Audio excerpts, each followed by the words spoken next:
범죄학 개론 세 번째 수업이고요. 오늘은 앞 시간에 우리가 이제 범죄학을 어떻게 접근할 거냐 그런 내용을 많이 봤는데요. 이번 시간에는 이제 범죄학에 대해서 범죄학의 그러면 역사가 무엇이냐를 볼게요. 범죄학은 그동안 여러 가지 역사를 가지고 있는데 범죄학의 역사를 보면 첫째 마신, 신을 악마의 신을 그 관계에 있는 게 마신론이거든요. 그다음에 자연주의적 경험론이 있다.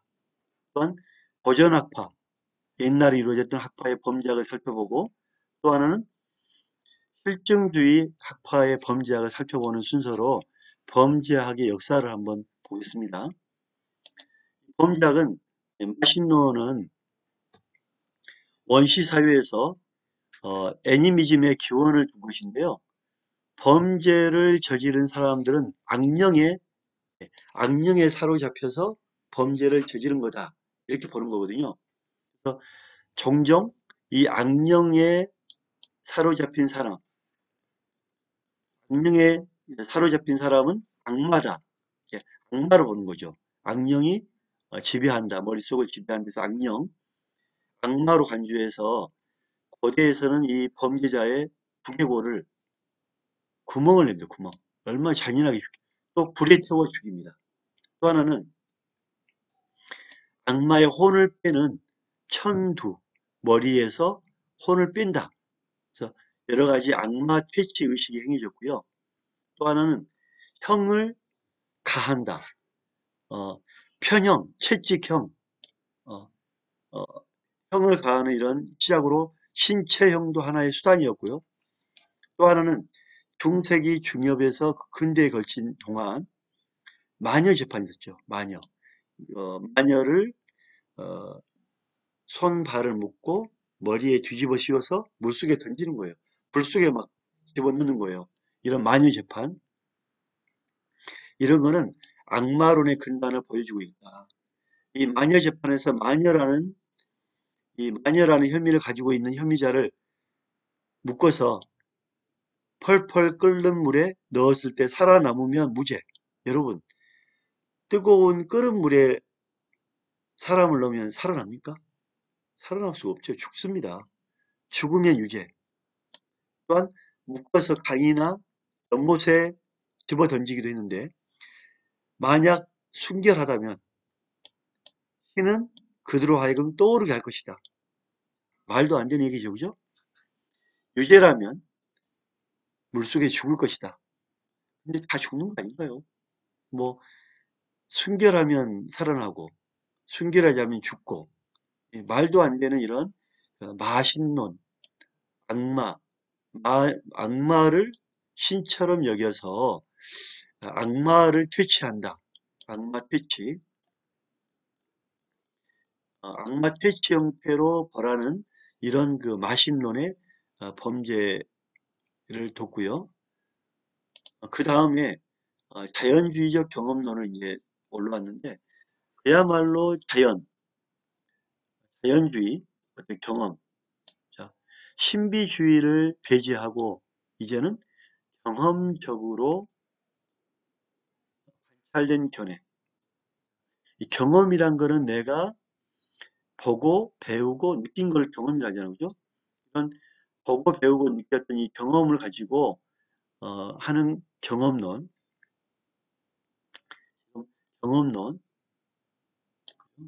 경험적 경험론, 자연주의적 경험론이다. 또 이 경험적으로 관찰된 견해를 가지고 범죄의 소질, 환경적 원인을 찾는 거예요. 범죄의 소질과 환경적 원인을 찾는 이런 자연주의적 경험론. 아리스토텔레스는 관찰하지 않는 이론은 공허하다. 관찰해야 된다. 그래서 일탈자, 즉 범죄자, 일탈자의 행동을 주의 깊게 관찰했죠. 그래서 아리스토텔레스도 이런 일탈자가 왜 이런 행동을 했는지 유심히 관찰했다 이렇게 합니다. 그래서 자연주의적 경험론에 대해서 우리가 기억을 하시고요. 이 자연주의라는 건 뭐냐면 내추럴리즘이라는 자연주의. 자, 예술과 철학에서 과학의 영향으로 나타난 사상이자 운동이다. 우리가 살다 보면 예술이 있고요. 철학이 있고 여기에 예술과 철학의 힘을 입어서 과학의 영향으로 나타납니다. 과학. 사상과 운동을 자연주의다 이렇게 표현합니다. 자연주의자는 실제의 사물과 현상을 자연세계의 범위 안에서 있다고 보고 사물과 현상은 자연세계죠. 그죠? 초자연적인 존재나 힘을 신뢰할 수 없는 가설이라고 생각합니다. 특히 연극이나 영화, 문학 분야에서 자연주의는 믿을 만하고 현실에서 일어날 수 있는 매일의 실제 일상을 작품에 담으려고 하는 운동이다. 그러니까 자연주의는 어떤 현실에 있던 일과 사상을 주입하는 게 자연주의인데 믿을 만하고 현실에서 일어날 수 있는 실제 일상을 작품에 담으려고 하는 운동이다 이렇게 보는 거죠. 이 사조의 주체들이 고도로 상징적이고 이상적이며 심지어 초자연적이기까지 한 낭만주의, 초현실주의와 정반대되는 운동이겠죠. 이 자연주의 경험론은 우리가 곰곰이 보면 상징적이고 이상적이죠. 이상적. 심지어 초자연주의적이까지 한 낭만주의나 현실주의를 초월하는 것은 정반대. 그러니까 이상의 기반을 둔 그런 쉽게 표현하면 예술과 철학을 나오는 과학, 이 과학의 영향으로 나타나는 사상, 이거를 자연주의라고 표현하는데 자연주의적 경험론이다. 그래서 간단하게 정리하면 간단하게 정리해 볼게요. 신비주의적 경험을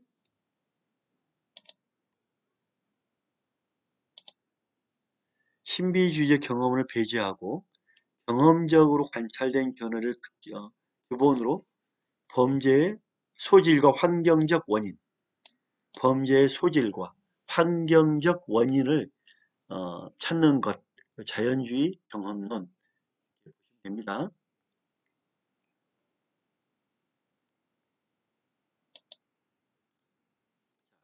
경험론, 방금 그러면 경험론이라는 건 뭐냐? 자, 경험을 가진 경험이죠. 한마디로 철학에서는 감각의 경험을 통해 얻은 증거로부터 비롯된 지식을 강조하는 이론이다. 감각의 경험. 합리론이 인식 원천을 오직 이성에만 추구하는 것과 대립하죠. 합리론은 이성주의, 경험론은 감각. 경험론은 인식론으로 알려진 인간의 지식에 관한 학문 중 가장 널리 퍼진 관점이기도 하는데 경험론에서 관념의 형성과 과정에서 생득, 살아서 얻은 관념이나 관습보다는 경험과 증거, 특히 감각에 의한 지각을 강조하고 있죠. 같은 맥락에서 과학 철학의 경험론은 증거와 밀접하게 관련된 과학적인 지식, 실험의 토대를 두고 있는 관점들을 강조합니다. 이는 모든 가설과 이론들은 오직 연역적인 추론이나 직관 또는 계시가 아니라 자연계에서 기존의 관찰에 반하여 검증되어야 하는 것을 내용을 하는 과학적인 기초를 이루고 있다. 검증. 검증이라는 표현은 뭐냐면 여왕이 있단 말이에요. 여왕. 물고기가 있어요. 물고기 한 마리가. 물고기가 있는데 이 물고기를 위에서 보고 여왕 바깥에서 보고 뒤에서 보고 밑에서 보고 사방팔방으로 보는 거예요. 모든 방법을 통해서 다 보는 거예요. 자, 이거를 검증이랍니다. 검증.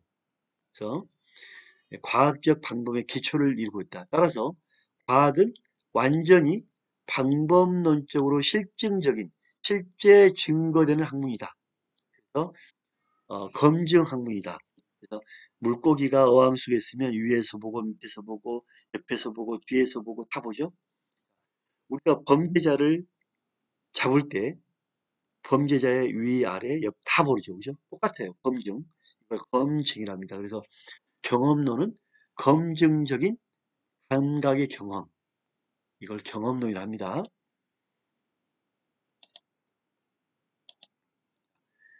고전학파. 자, 우리가 이제 범죄학 하면 옛날 사람들이 주장했던 거, 고전학파. 그러면 어, 최근에 근대에서 주장했던 것, 근대학파. 오늘날 시대에 주장하면 현대학파. 이렇게 되겠죠, 그죠? 그래서, 어, 고전학파의 가장 중요한 특징은 인간들이 자유의지, 어, 자유의지란 거는 내 스스로 결정한대요, 결정론. 의지를 가진 결정론이라지, 결정론. 내 스스로 결정하잖아요. 그죠? 자유의지. 결정론을 가지고 판단하는 거, 고전학파. 그들의 행위와 관련된 위험과 보상을 계산하는 고통. 이게 위험이 있냐, 보상이 있냐. 쾌락과 원칙이 따르게 된다. 즉, 원하는 것을 하는 것에 대해서 계산할 줄 아는 능력을 가진 인간을 강조하는 것이다. 스스로 판단하고 결정해라. 이 고전학파죠. 자유의지를 가지고 18세기 후반에서 19세기 초 유럽에 있어서 왕권 신탁설, 왕권 신탁설은 왕은 신이다. 즉 왕의 권한은 신이 준 거다.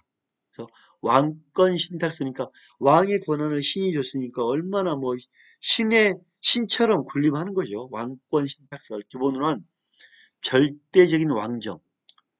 이게 무너졌죠. 무너지고 근대 사회가 성립되는 이 시점에 무너지는 시점에 나온 게 고전학파다. 혼란스럽죠. 유럽의 형사재판은 중세에서 근대 초기에 국왕을 정점으로 하는 지배세력, 승려와 귀족들 마음대로 죽여 하면 죽이고 살려 하면 살리고 뭐 노예로 팔아 하면 팔리고 그죠? 이런 이익이나 입장에 맞게 운영됐단 말이에요. 그러니까 이 당시에 그 고전학파 이 당시에는 얼마나 비인간적인 게 많았겠어요. 따라서 첫째, 형사재판에서 재판관에게 지나친 재량권을 준 자의적, 자의적이라는 것은 자기 마음대로 운영했다. 자기 마음대로. 말도 안 돼, 그죠? 자기 마음대로.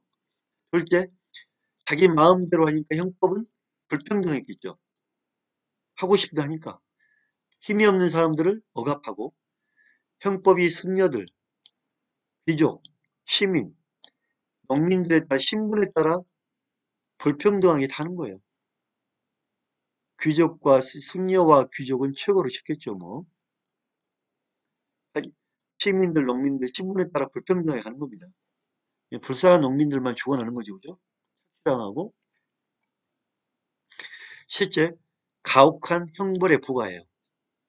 한 번 걸렸다 하면 무섭게 다루는 거죠. 이 권력을 유지해서 사형, 신체형, 뭐 신체 일부를 절단한다든지 뽑는다든지 다리를 뼈를 부러뜨린다든지 가혹하게 일반인들에게 본보기를 보이기 위해 목적으로 이루어졌어요. 얼마나 무섭게 하겠어요. 이러한 형법 운영에 대한 문제점에 대해서 비판과 개혁의 봉기가 막 일어났죠. 봉기, 대혁명, 봉기. 따라서 아주 혼란할 때 나온 게 고전학파다. 이렇게 보시면 됩니다. 예, 고전학파의 특징은 국가와 법은 사회 계약의 산물이다. 약속한 산물이다. 그래서 일반 예방이라는 것은 모든 국민은 다 봐라 하고 이 단규대 목을 이렇게 칼로 내리치는 단두대, 단두대 처형을 하면서 모든 사람 봐라. 너희들 이렇게 왕을 적대시하고 귀족을 적대시하면 단두대에 사형에 처한다 하고 무서운 칼로 떨어뜨려서 단두형을 하는 거죠. 그죠? 자, 이렇게 무서우니까 사람들은 범죄를 안 저지르겠지. 일반적 모든 사람을 대상으로 하는 일반 예방을 강조했죠. 즉, 형벌은 엄격하고 확실하며 신속해야 범죄를 통제한다. 이 무서운 거 봤으니까 얘들 범죄 안 저지르겠지? 이렇게 보는 거겠죠. 이러한 형벌이 가장 효과적인 범죄 예방 대책이다. 따라서 비인도적인 형벌 제도의 폐지, 이렇게 비인도적인 형벌 제도의 폐지, 이 사회 계약론과 공리주의 관점에서 도출해내고 있죠. 범죄와 형벌의 균형이 상실될 때 범죄가 이만큼 범죄를 했는데 형벌은 이만큼이다. 안 되겠죠. 범죄도 이만큼, 형벌도 이만큼 똑같이 거의 1대1로 똑같이 이렇게 범죄와 형벌이 가야 되겠죠. 그죠? 근데 이게 균형이 안 맞으면 안 된다. 그래서 범죄와 형벌의 균형이 상실될 때 공익에 반하고 범죄의 진정한 척도는 범죄에 의해서 사회가 받은 손해만큼 형벌도 가야 된다. 이렇게 해서 고전학파는 어, 일반 예방을 강조했고 잘못된 이런 형벌에 대해서 다시는 이렇게 과한 형벌을 하지 마라. 균형 있게 해라. 그리고 공익에 맞게 하자. 공익에 맞게. 이런 거를 강조하기 위해서 고전학파가 나왔죠. 그러니까 이 당시에 고전학파는 당시의 어떤 잔인한 형벌, 잔인한 어떤 죄인 다루는 것, 이거를 예방을 하자. 그래서 균형을 맞추자. 계약을 하자. 그래서 효과적으로 하자. 이런 게 이렇게 하기 위해서 고전학파가 주장했던 내용이죠. 이해가 되죠? 그 다음에 어, 베카리아를 볼까요? 베카리아는 뭐냐면 이 베카리아는 이제 이 당시에 주장했던 이제 학자인데 귀족 가문에서 태어났고요. 견고한 인문교양제 교육 혜택을 누렸어요. 가사니까 형법의 행형, 형벌을 행하는 절차의 야만성에 대한 기나긴 비판의 길. 왜 이렇게 잔인하게 사람을 죽이니? 이건 잘못된 거다라고 베카리아는 비판을 많이 했죠. 가장 큰 영향력을 발휘했죠. 베카리아는 공적 이익을 위해서는 이렇게 하면 안 돼. 하고 공리적 가치가 있어야 한다는 공리주의, 합리적으로 이치에 맞게끔 범죄의 원인과 결과를 처벌하자. 공리주의. 그 다음에 사회 절차를 기초로 하는 범죄는 이 사회에 해를 끼치는 행위에만 국한해야 된다. 모든 걸 범죄로 할 게 아니라 이 사회에 해를 끼치는 것, 이거에 대해만 국한해야 되지.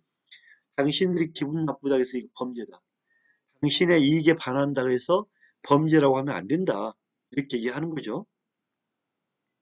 따라서 베카리아는 범죄와 형벌을 균형 있게 하기 위해서 범죄와 형벌이라는 책을 냈죠. 논문을 썼죠. 그래서 국가가 개인을 처벌할 수 있는 근거는 오직 사회 계약에 있으며 법률을 창설하는 권한은 입법자에게 있다. 따라서 신분에 따른 차별적인 형법 적용은 폐지되어야 한다.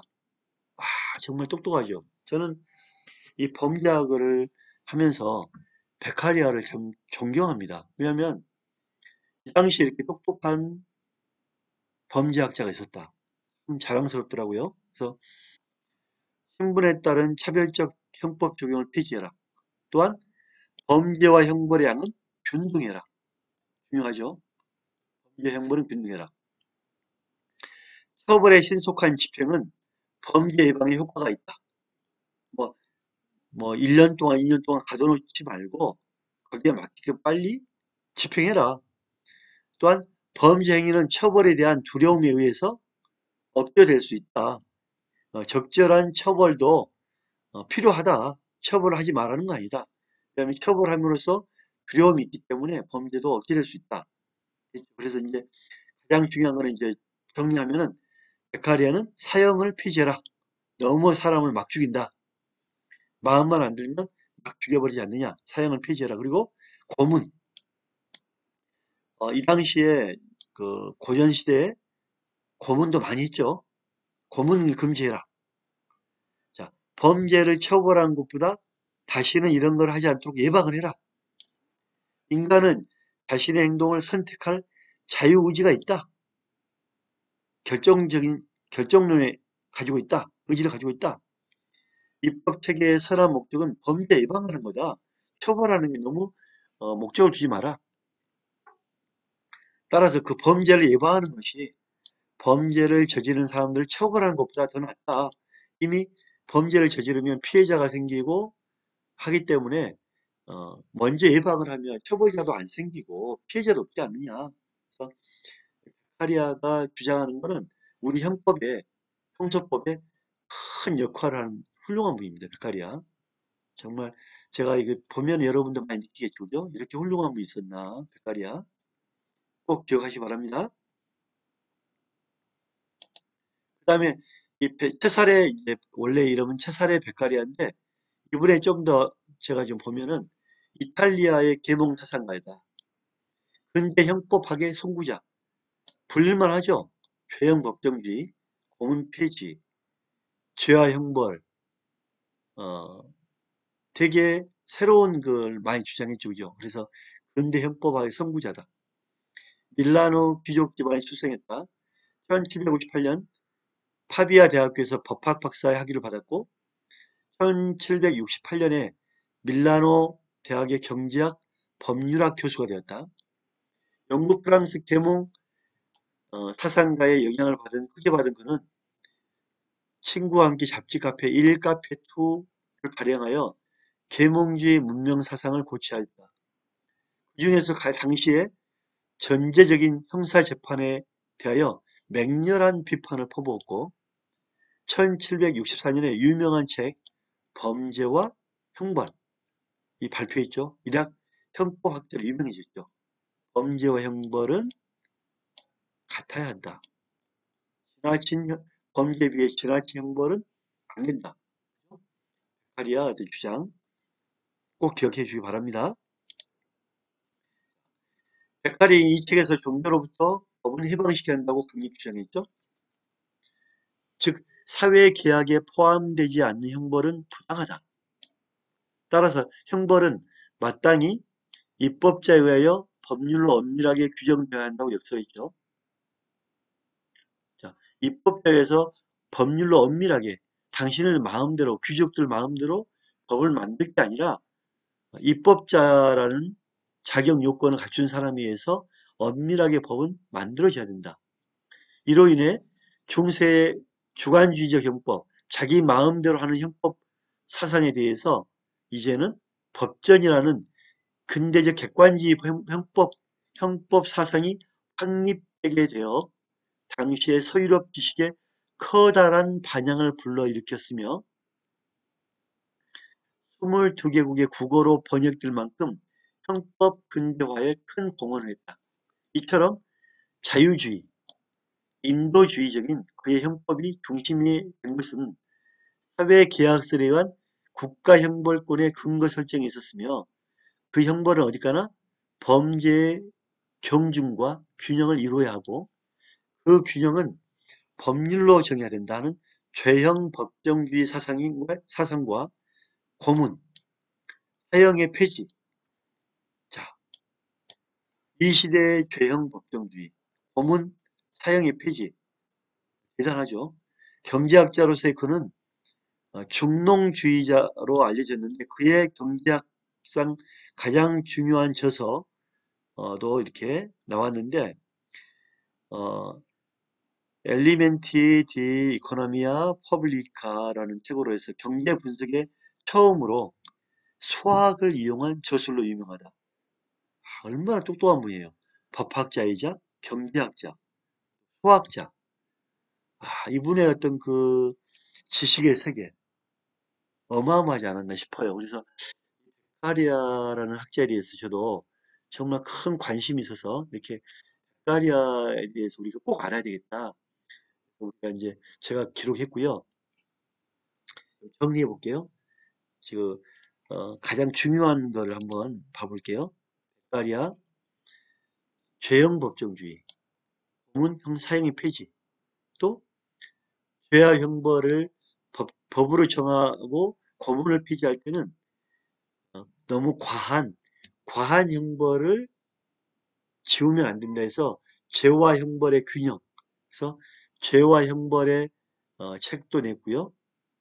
여기 나오네 균형. 또 하나는 사람에 대해서 예방을 먼저 해라. 사람은 자유주의적이고 인도주의적인 관점에서 봐야 된다.